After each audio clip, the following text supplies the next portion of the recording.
این ونی که مشاهده میکنید محصول شرکت آتیل خودرو هستش که محصول دانگفنگ و از موتور نیسان بهره میبره. بدنه مشکی این ماشین ظاهرش رو جذاب‌تر کرده و یک دیکال جذاب که حس ماجراجویانه و سفر به ما میده. اینجا یه شیشه کمپری برای این ماشین استفاده شده، بیرون یه باربند رو داریم، پروژکتور اطراف و همراه سایبون برق. اما بریم داخل با هم ببینیم. یه فضای بسیار جذاب که از چوب استفاده شده، تقریبا رنگ کرم با سفید فضای این ماشین رو خیلی جذاب کرده.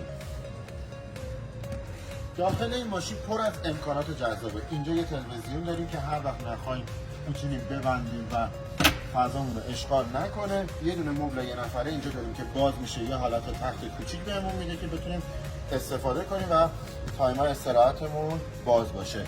اما یه تعداد اینجا ریموت داریم که این ریموت ها کارهای مختلفی انجام میدن. این سه تا ریموت تنظیمات مربوط به نورهای مختلف مثل نور مخفی و لاین‌های خطی ما هستش. این ریموت تمام آپشن‌های خودرو روش ست شده و میتونید باهاش آپشن‌ها رو کنترل کنید. برای مثال من نور رو خاموش روشن میکنم، برق رو قطع و وصل میکنم و کلی کارهای دیگه. این ریموت هم جلوتر بهتون میدم. یه دونه میز بازشو اینجا داریم، کف چوب، دیواره ها چوب، نور مخفی ها رو داریم که جای مختلف داخل کار شده. اینجا تو این قسمت بیایم با هم ببینیم. یه دونه یخچال هتلی داریم که اندازش برای کمپر بسیار مناسبه. این قسمت گاز و سینک کمپری ها داریم که هر وقت نخواهیم درش رو میبندیم و میتونیم از روش استفاده کنیم. یه تعداد کابینت اینجا داریم که هر در قابلیت اینو داره که چفت بشه، بسته بشه. توی این قسمت پورت USB برای شارژ و دو شاخه برق رو داریم. اینجا میتونید وسایل خورده ریزتون رو بذارین. اینجا یه جای ادویه داریم که خیلی جاش اوکی و خیلی خوبه، هر وقت هم نخواهی میره تو، هیچ فضایی اشغال نمیکنه. اما میرسیم به قسمت مهم داستان. اینجا سرویس بهداشتیونه که یه فضای خیلی خوبی داره که درش کشویه و خاطر اینکه فضا اشغال نکنه.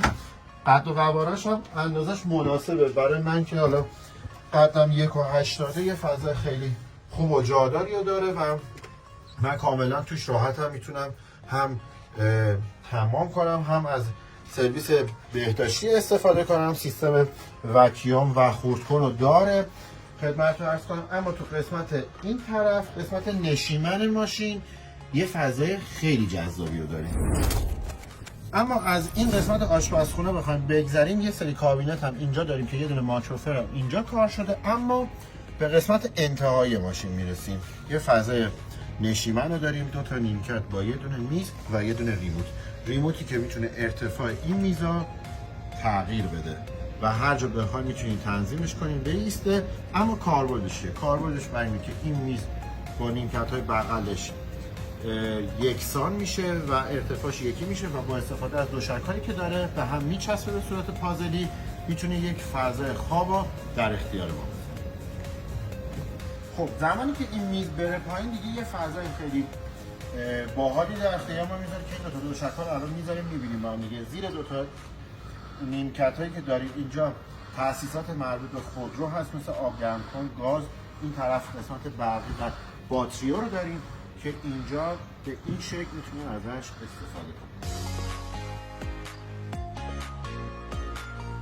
اما یه نکته رو میخواستم بهتون بگم، اونم راجع به این قسمته. اون مبلی که اینجا داشتیم و به صورت یه نفره بود، یه دونه میز بار جذاب اینجا داره که به صورت دستی میتونید باز و بستش کنید. هر وقت نخواستید بسته میشه میره تو و میخوام تخت رو براتون جمع کنم ببینید که به چه صورتی.